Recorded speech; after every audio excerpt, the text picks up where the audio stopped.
What if I told you that the most famous cult expert in America built his entire career on doing to people exactly what he accuses cults of doing?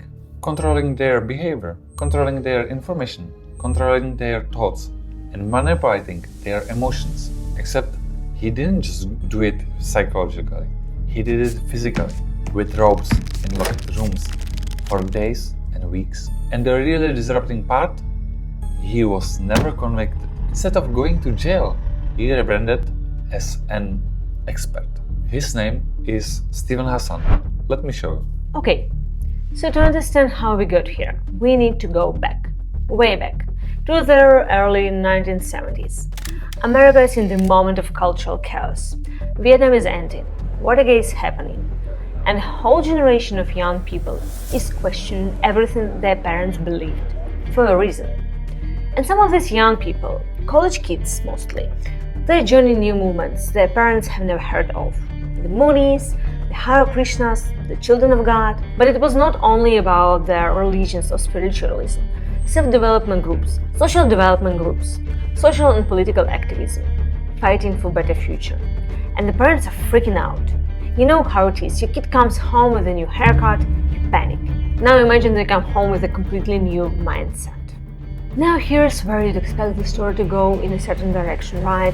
Parents get worried, they talk to a therapist, maybe a priest, they try to have a conversation. But that's not what happened. What happened is something much darker. Enter Theodore Ted Patrick. And if this were a movie, this is the guy you would cast as the villain nobody sees coming. Patrick was not a psychologist, not a theologian or a scholar. He was a former truck driver, a nightclub owner who didn't even finish high school. But I got a PhD degree in common sense. But Ted Patrick decided on his own that these kids weren't choosing their beliefs. They were being programmed, like robots, like machines. He was a mindless robot, and he did what was programmed into him. They haven't ever did anything for anybody but destroy your free will and your ability to think and make mindless robot out of them. Made a mindless robot out of you. It's no different from Hitler. What you're looking at, a mindless robot. And if they were programmed, they could be deprogrammed. And here's the part that should make your blood run cold. You know where Ted Patrick got his inspiration for how to deprogram people?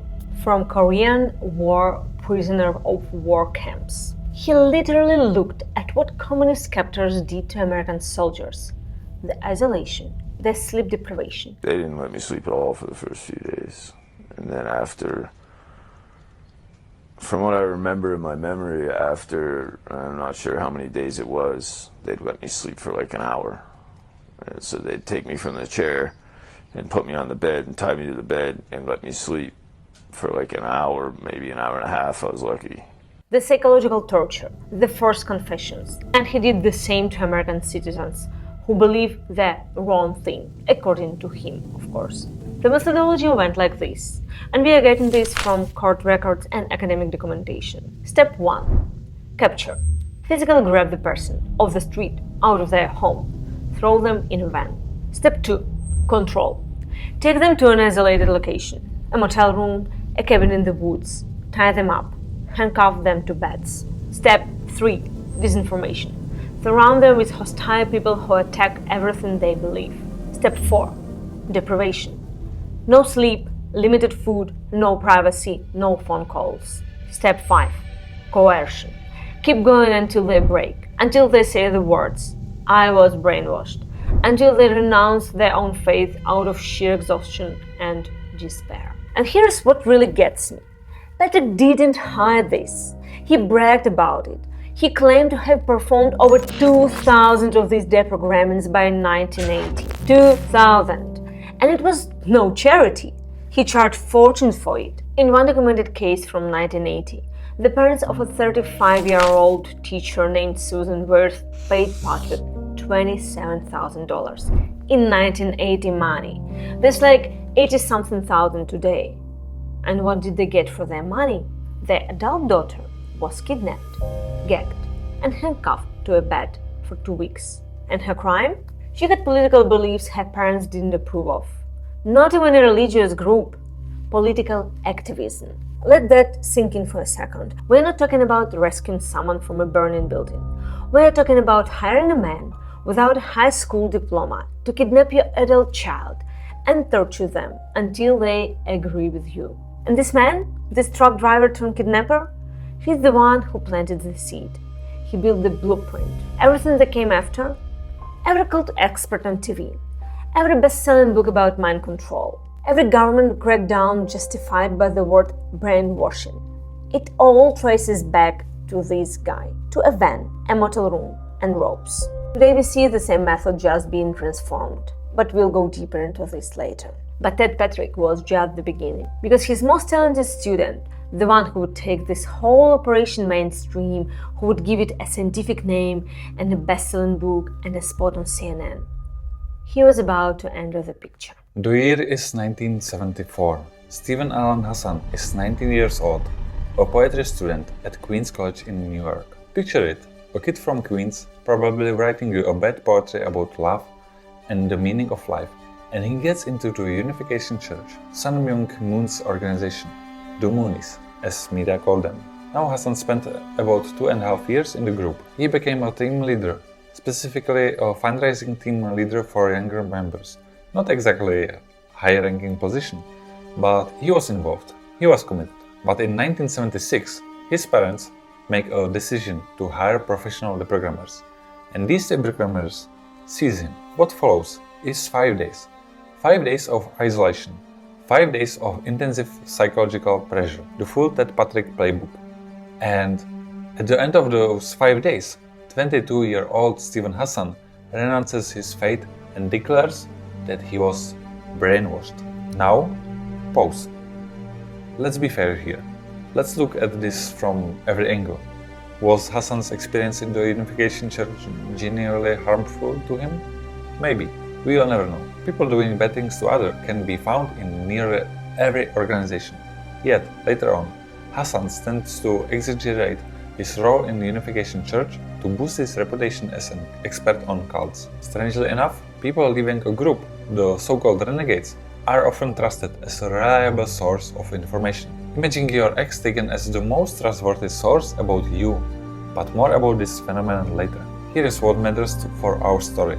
What happened next? Because here's the thing, when most people leave a group, they feel hurt by it. They go to therapy, they process it, they move on with their lives. Hassan did something different.